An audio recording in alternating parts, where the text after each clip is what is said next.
Welcome to Women in the Arena podcast, the podcast celebrating women doing extraordinary things in plain sight. I'm your host, Audra Egan, and our mission is to elevate the value, strength, and resilience each woman brings to the world. Without further delay, let's go ahead and start the show.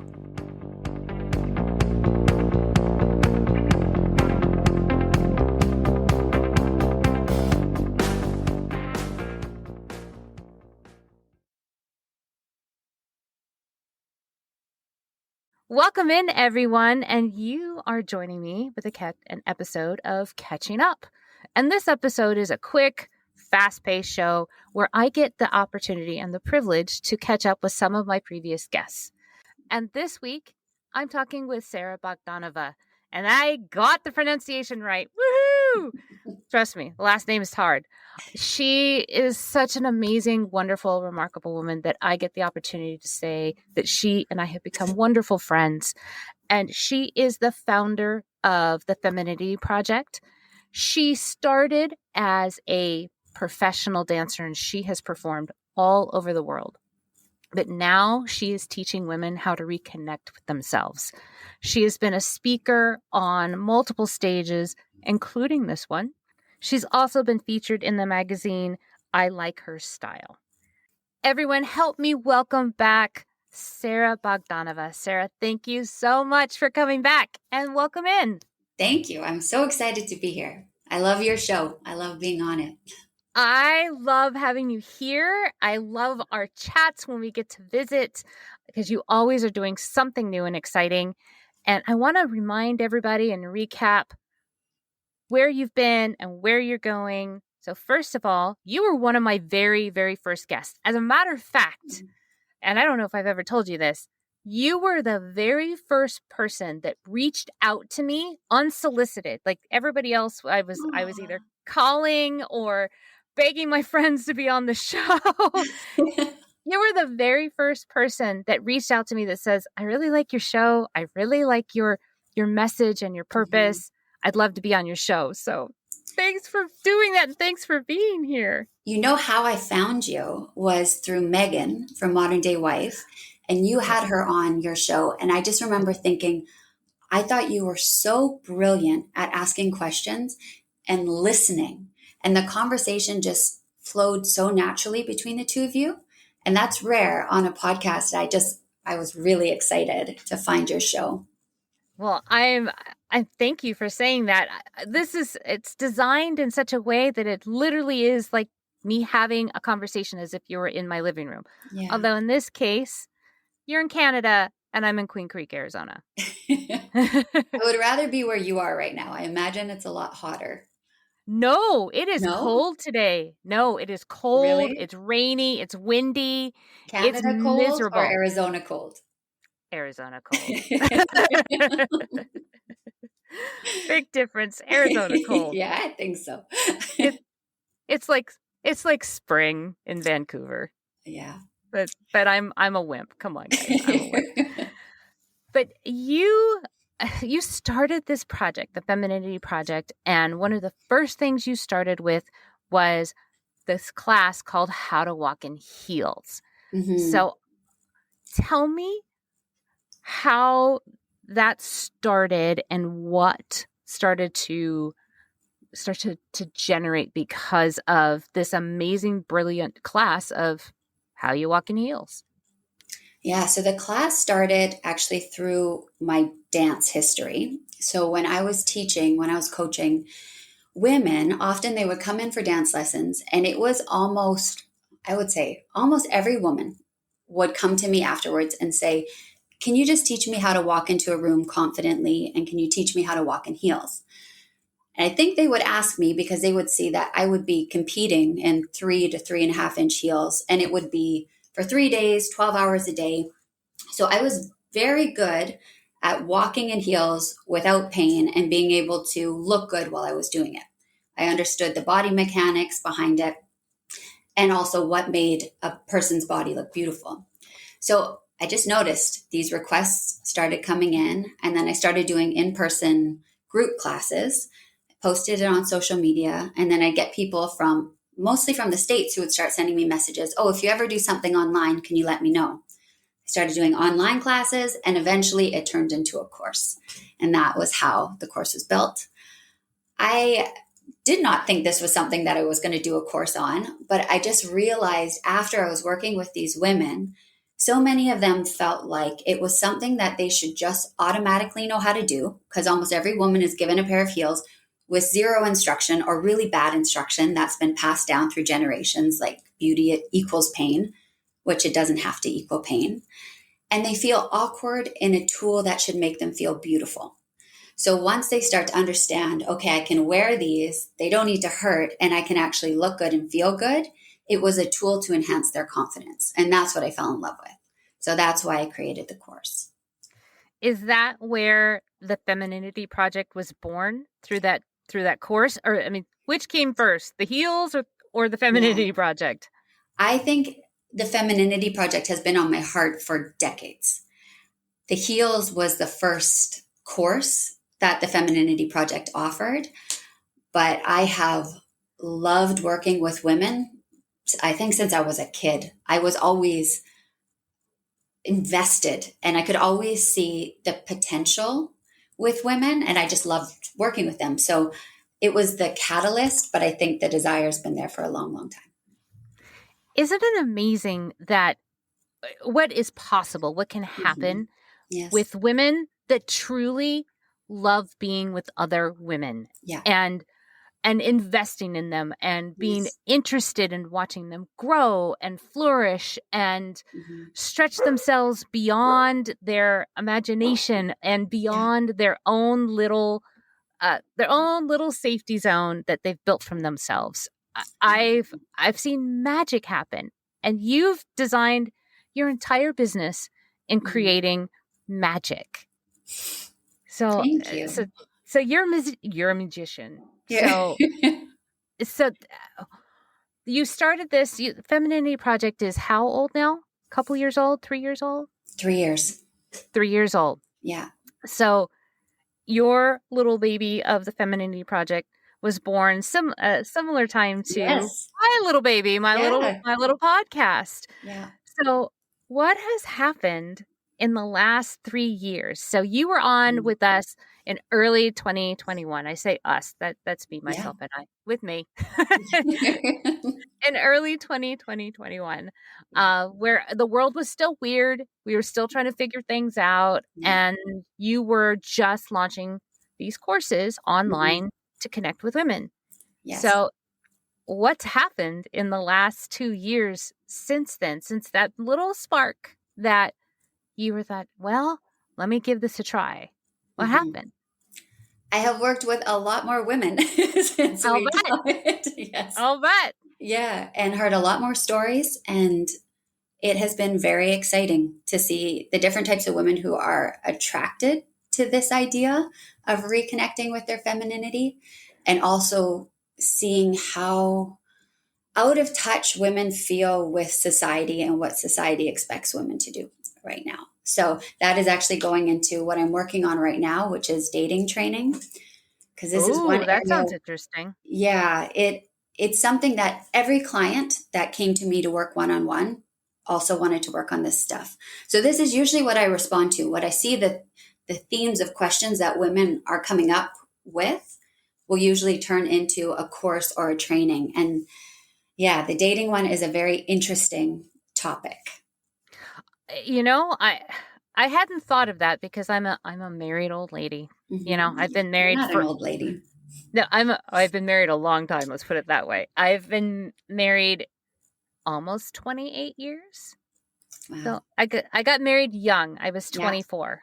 Okay. So I was very, very young, and marriage does not come with an instruction manual at all. You have also been married a long time, 15 years? No, we've been together for 10, and this is our 8th year anniversary. 8th year. Yeah. So married a long time. Yes. But then you have these women that come to you and say, I need help with dating. So what kind of questions are they asking you? Because that intrigues me, because as I get older, I imagine that dating is different. Mhm. as an older, established professional woman than it is when you're just a dumb 20-year-old kid? One of the things that I'm noticing is I'm getting a lot of women between 30 and 40 who have spent the last 10 years focusing solely on their career. And then they get to the place in their career and now they're looking around and going, I want a relationship. Where are the men and how do I even interact with them?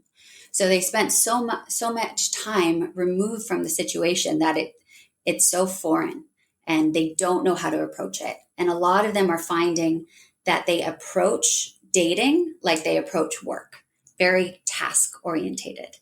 And that doesn't work. It doesn't work with men. We're very different. Men and women are very different. That's another thing that I don't think we're taught enough of. We just think we're a more hairy or less hairy version of one another, and we try and treat each other the same way.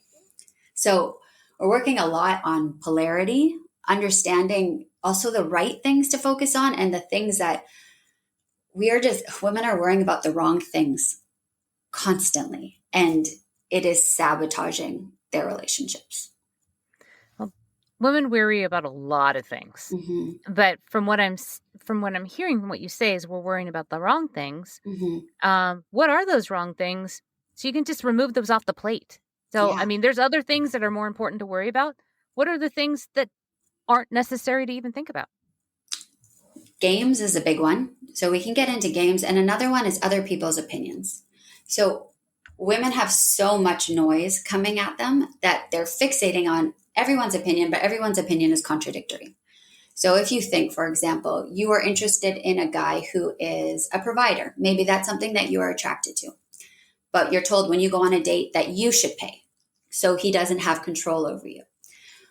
Women start to think about all these different opinions of how they should act, and they're not actually thinking, what is the opinion that's going to get me the relationship I want or the result that I want? If we just like take that example of who should be paying on a date. If you ask a modern woman, most likely you're going to hear either you should go 50-50 or you should pay. So he doesn't have control over you. That's one narrative. If you ask a guy who doesn't have a job, he's going to say either we go 50-50 or you have more money, so you should pay. Everybody has a different agenda, but what you need to figure out is what is the situation that is going to work for the outcome that you want. Interesting. Mm-hmm. So I guess I'm learning so much. So Yeah. there are women out there that just assume that they're going to pay. That the woman is That going to pay? Yeah, that they just walk in and go, I'm going to pay, so there's not even this issue. So I can avoid this whole confrontation. Yes, a lot of women do that now because they want to appear independent and they don't want to feel like they owe him something. But that's Interesting. already setting up this adversarial relationship of owing him something because he buys you dinner. Like that's a very twisted relationship between men and women that doesn't need to be there. So this is what I tell women, for example, who do actually want a guy who maybe will be a provider for the relationship. If he pays for dinner and then afterwards, after he walks you home, he's trying to push for something, for sex or whatever, and it says, well, I got you dinner. Then all you do is say, well, I thought that was a gift. Let me pay you back. Then great. You know that that guy was just after that and you can wipe your hands of it, but he doesn't have any control over you. You have a say in that situation. On the flip side, most men will desire to do that and it'll just be a gift. It's not an owing, it's just their natural inclination of, I want to do something for you. I want to treat you. And it's a beautiful thing. It's not a threatening thing. It doesn't need to be a threatening thing. Is because you had said something before about finding a provider or Mm-hmm. wanting to be attracted to a provider Mm-hmm. and assuming the position of I'm going to pay sort of is contradictory to that. So Mm-hmm. how would you position yourself of I'm interested in attracting a strong provider or I'm interested in having a relationship that we are partners and that Yes. there isn't necessarily this weird competition. So Mm-hmm. how would you walk into that kind of situation if you're dating and it sounds like dating with purpose rather Yes. than just dating just to date. Yeah. One is, again, understanding that we are different from each other. So how we're going to show up is a little bit different. The next thing is that I see women do is they try to make situations, they try to make themselves palatable and easy to secure a relationship. So for example, I'll give you an example that one of my clients told me recently. So the guy asked her out. She said, "Okay, you're coming back from a holiday this day, so let's not go out that weekend because you're going to be tired." So she's thinking about him, right? "Let's go out the next week so you'll be well rested." He's like, "Great." And then she sends him a message and she's like, "I'll send over some places." Next thing that she does for him, a day before the date, she contacts him. "Okay, so we're still going out tomorrow. This sounds good." Yeah. Then the night of, she writes him and she's like, "Okay, so are you going to pick me up or should I just meet you there?" So she is instigating all of these things to be helpful. But what that is telling him is that he doesn't need to work. Even if he's a great guy and he may be attracted to her, all those little actions that she's doing makes her less attractive in his eyes. It's the way that we are different. It just happens. It just is. So women often need to do less and allow him to do more. Not only is that great advice for dating, that's Mm-hmm. actually great advice for women in general. Yeah. I mean, I'm thinking going, maybe I should try this with my husband Yeah. because I mean, trust me, I do a lot to make his life a little bit easier, but maybe I do a little too much. And I'm thinking Mm-hmm. about all the things that I do for work. Same thing. Yeah. That's phenomenal advice. Phenomenal advice. Uh, not just dating. That's just Mm-hmm. great life advice. Yes. Um, what more have you got, Sarah? I mean, because I told you you're a magician. I mean, Yeah. that's amazing advice that I had not even thought about because I do stuff so automatically. Don't Yes. even think about it. I mean, I'm just like, well, this needs to be done. I can do it. They're busy. I'll just do it. I'll just do it. Mm-hmm. And I don't even think about it because let's face it, women have the ability to do multiple things at once. I mean, Yeah. we can have a job, we can take care of children, we can cook dinner, get kids to soccer practice on time, Yes. and somehow remind our husband to go pick up the laundry at the dry cleaner. We can do all this at once, Yes. but we don't have to. Just because we can doesn't Yeah. mean we should. And it often doesn't serve us. This is another thing where women jump way too far ahead and they rob themselves of being present and actually analyzing the situation. So let's talk about a first date. The sole purpose of a first date is to see, do you have enough attraction and interest to get to date number 2? Your purpose isn't to decide whether he's going to father your kids, where you're going to live together, all of these big picture issues. You don't even know if you like the guy yet. And if your whole date you're fixating on all those things inside your head, you're not even seeing, do we have enough chemistry? Is this potentially going to be somebody that I want to spend time with? That's something that women are doing. That's that task orientated. Let me get to step 20, but we don't even know what's happening on step 1. So are they're not necessarily paying attention to the compatibility piece or the red flags and Yes. all of that fun stuff? They're Yeah. not they're like already naming their children before they realize I don't even know if I want to hang out with this guy. Yeah. They're not responding to the reality that's in front of them. This will, with social media and with all these apps, often people will go ahead and they'll stalk the person before they go on a date with them. And then they'll look and they're like, oh, he's got pictures of his family. Oh, he dresses well. And they're already starting to formulate the story of their life together. And they haven't even gone on the date yet. So they're already 10 steps in and they don't even know, like, does he smell good? First of all, because how we smell is also, some people were attracted to naturally our natural aroma and some people were repelled by. There's certain things that you are not going to know until you get there. And if you are already 10 steps ahead, you're robbing yourself of actually noticing what's in front of you. Oh my gosh, I'm just picturing in my head scrolling through social media, which by the Yeah. way it is very particularly curated when they put things out there. Yes. Keep that with this grain of take that with a grain of salt, guys. Yeah. I mean, what is put out there for public consumption Yeah. is only part of the story. It's 100%. it's a little bit of the truth. It's not Yeah. a lot of bit of the truth. It's a little bit of the truth. Yeah. And I know this, as do you, because we both have social pages Yeah. that represent our brand.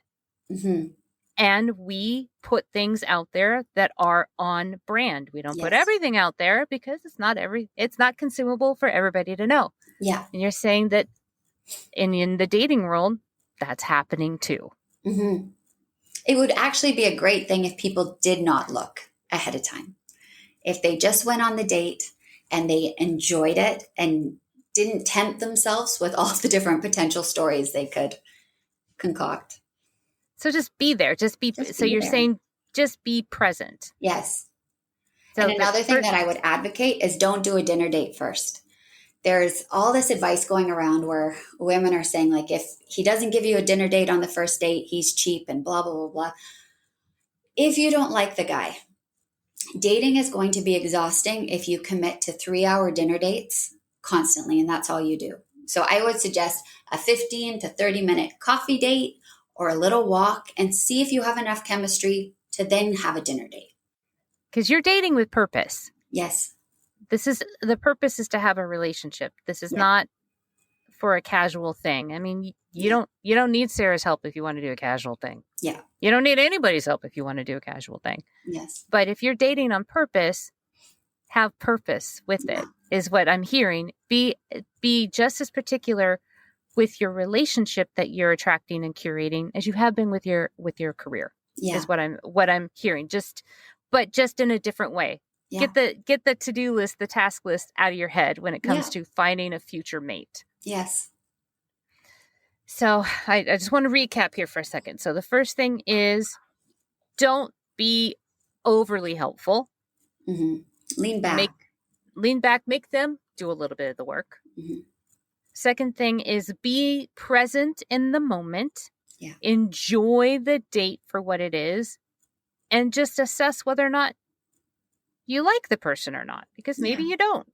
Yeah.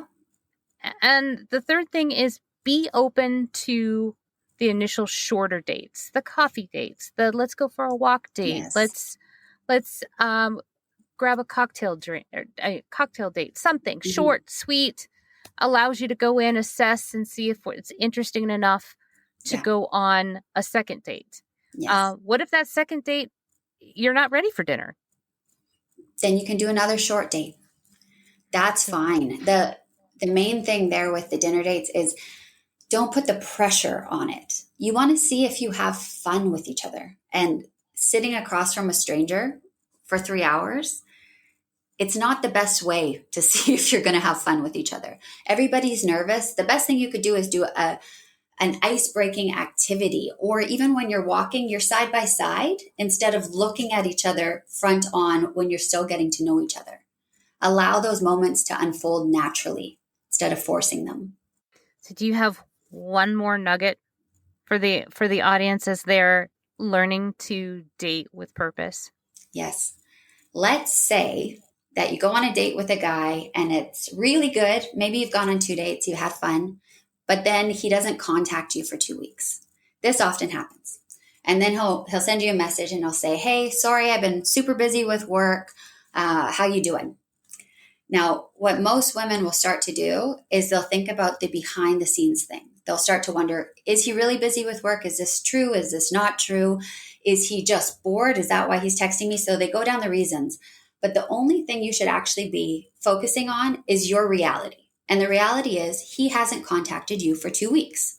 So that's what you should focus on, not whether his excuses are true or not.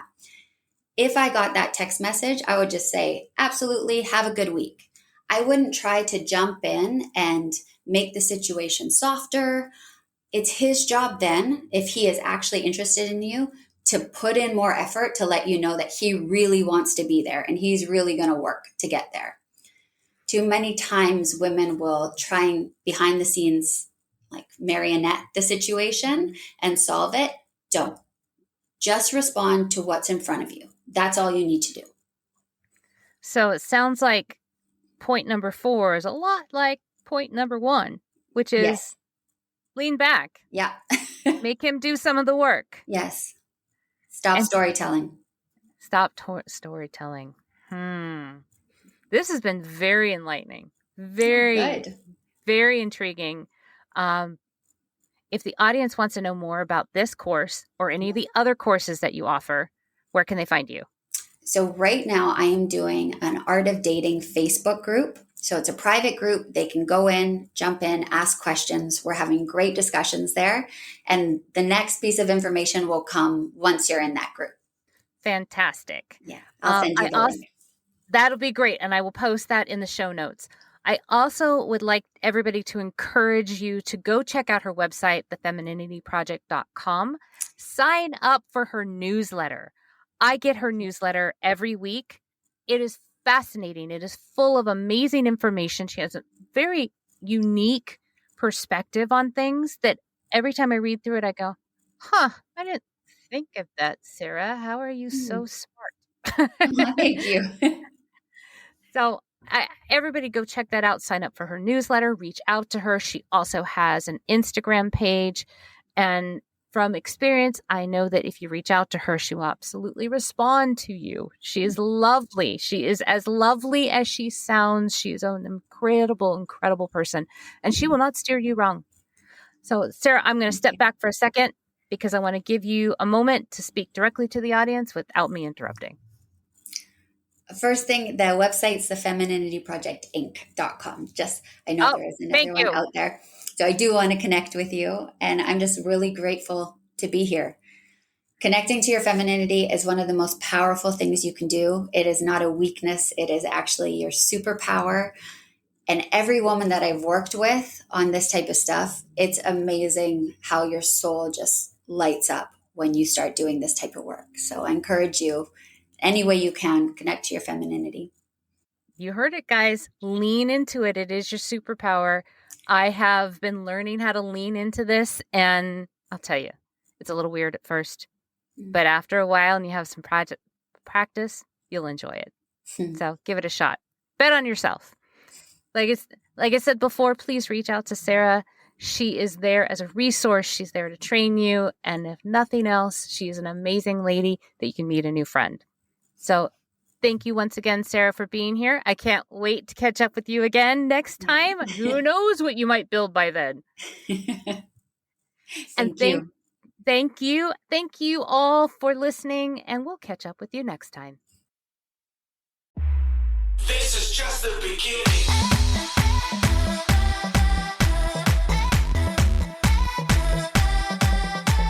That's our show. I am so grateful for each and every one of you and your unwavering support and your continued belief in this movement that has become much bigger than me, much bigger than just a podcast. It has become this forward momentum that we are all doing together. If you are ready, or you know somebody that is ready to tell your story and share your value with the world, please connect with me. You can reach me at audra@womeninthearena.net. I am so honored and thankful that you will share your story with me, and I'll make sure that it is well taken care of. I will never stop thanking each and every one of you, and I cannot wait to talk to you again next week as we share another woman's story and we celebrate her doing extraordinary things in plain sight. We'll see you next time. This is just